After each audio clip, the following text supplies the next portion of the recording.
கத்தி இல்லாமல் கொய்யும் இதில் மீள வழி உள்ளதே இருப்பினும் உள்ளம் இருமாது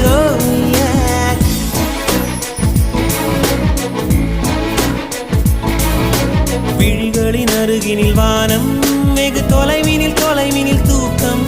இது 5 புலன்களின் ஏக்கம் என் முதல் அனுபவம்